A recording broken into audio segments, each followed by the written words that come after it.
Hello hi అందరికీ నమస్కారం. Welcome to Srimayi home foods. ఈరోజు శ్రీమయి హోమ్ ఫుడ్స్లో ఇంకొక రెసిపీ చేద్దామండి. అదేంటంటే రెస్టారెంట్ స్టైల్లో ములక్కాడ గ్రేవీ కర్రీ. సో దానికి కావాల్సిన ఐటమ్స్ ఏంటో ఇప్పుడు చూద్దాం. ముందుగా ఒక 3 ములక్కాడలు చెక్కు తీసి పెట్టుకున్నానండి. నెక్స్ట్ ఒక 4 టమాటాలు ముక్కల్లా కట్ చేసుకున్నాను. నెక్స్ట్ ఒక మీడియం సైజు ఉల్లిపాయ, కొద్దిగా కొత్తిమీర, కొంచెం కరివేపాకు అండ్ పచ్చిమిర్చి. ముందు మనం గ్రేవీ కోసం ఆనియన్స్ ఇంకా టమాటోస్ని ఫ్రై చేసుకుందాం ఆయిల్ వేసుకొని. ఒక 1.5 టేబుల్ స్పూన్ ఆయిల్ వేస్తున్నాను.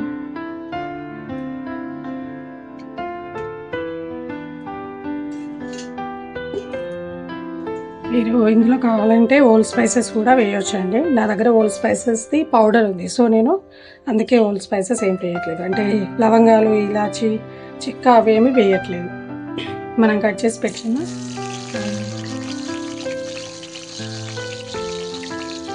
ఇప్పుడు దీనిలోనే టమాటో కూడా వేసి కొంచెం మంచిగా మగ్గబెట్టుకుందాం.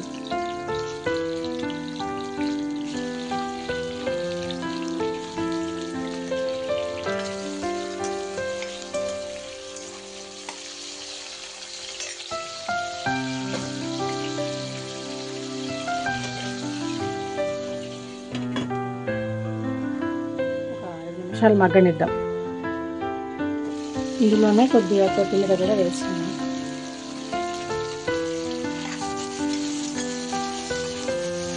ఒక 2 నిమిషాలు ఇలానే ఉంటుంది. ఇప్పుడు టమాటో అండ్ ఆనియన్ ఇంకా మంచిగా మగ్గిపోతుంది.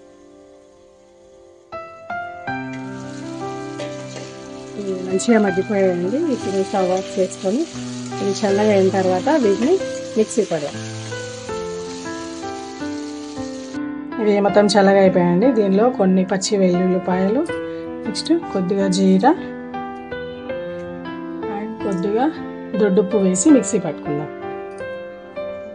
ఇది మంచిగా మిక్సీ పట్టేసుకున్నామండి. ఇప్పుడు మనం ములక్కాడల్ని ఆయిల్లో ఫ్రై చేద్దాం. ఫస్ట్ ఇదే ప్యాన్లో ఇంకొక టేబుల్ స్పూన్ ఆయిల్ వేసుకుందాం. ఇందులో కొన్ని మెంతులు, కొద్దిగా జీరా, కొన్ని ఆవాలు, ఇందులోనే మనం కట్ చేసి పెట్టుకున్న పచ్చిమిర్చి అండ్ కరివేపాకు వేయాలి.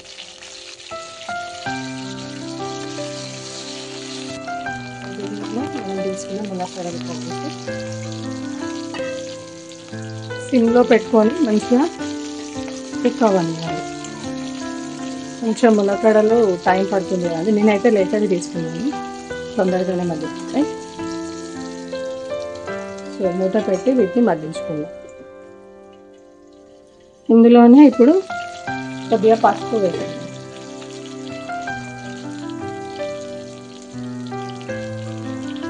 నెక్స్ట్ కొంచెం అల్లం వెల్లిగడ్డ పేస్ట్,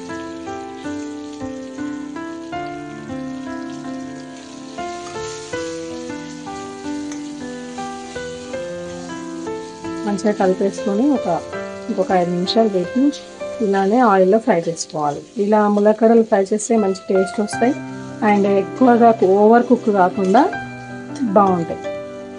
మనం సాంబార్లో వేస్తే చాలా ఓవర్ కుక్ అయిపోతాయి కదా. ఈ ములక్కాడ గ్రేవీకి కొంచెం సెమీ కుక్ లాగా అయితేనే ములక్కాడ అనేది మంచి టేస్ట్ వస్తుంది.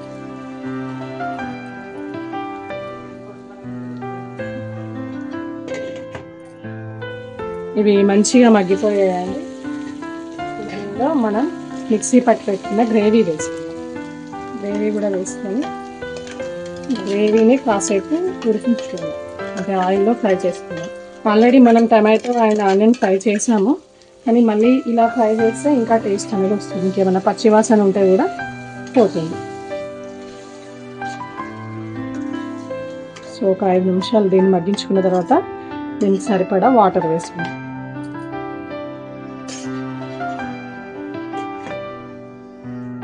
చూడ్డానికి మగ్గిపోయింది,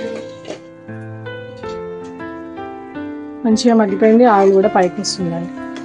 ఇప్పుడు ఈ ముక్కలు అంటే ములక్కాడలు ఉడకడం కోసం కొద్దిగా వాటర్ వేసుకొని అండ్ మన గ్రేవీ కన్సిస్టెన్సీ కూడా, అంటే మీకు కొంచెం ఎక్కువ గ్రేవీ కావాలంటే కొద్దిగా ఎక్కువ వాటర్ వేసుకొని ఉడికించుకోవాలి. వీటిని మీరు టమాటో పులుపు కానీ సరిపోదు అని అనిపిస్తే ఇందులో కొద్దిగా మనం మిక్సీ పట్టేటప్పుడు చింతపండు కూడా వేసుకోవచ్చు.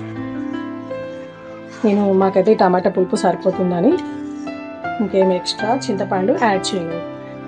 ఇప్పుడు మీ టేస్ట్కి తగ్గట్టుగా కారం, నేనైతే ఒక 1/2 టేబుల్ స్పూన్ వేస్తున్నాను.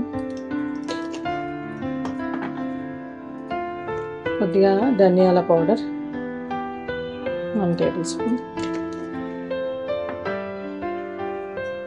అండ్ కొంచెం గరం మసాలా, చాలా తక్కువ.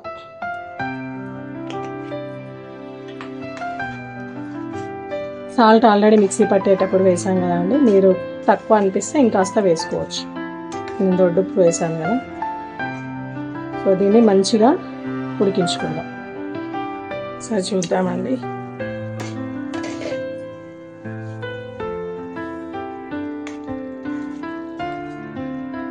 సో మంచిగా ములక్కాడ కూడా కుక్ అయిపోయింది.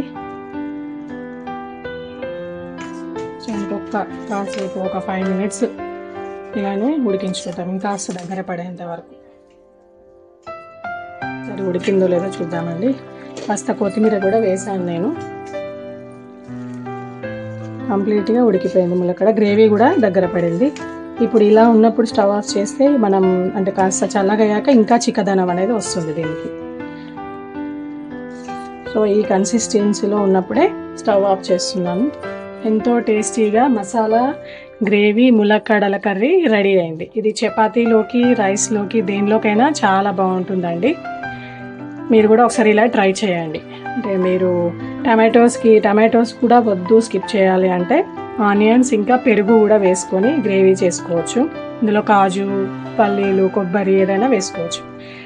ఈ టైప్లో అయితే చాలా టేస్టీగా పుల్లగా బాగుంటుంది.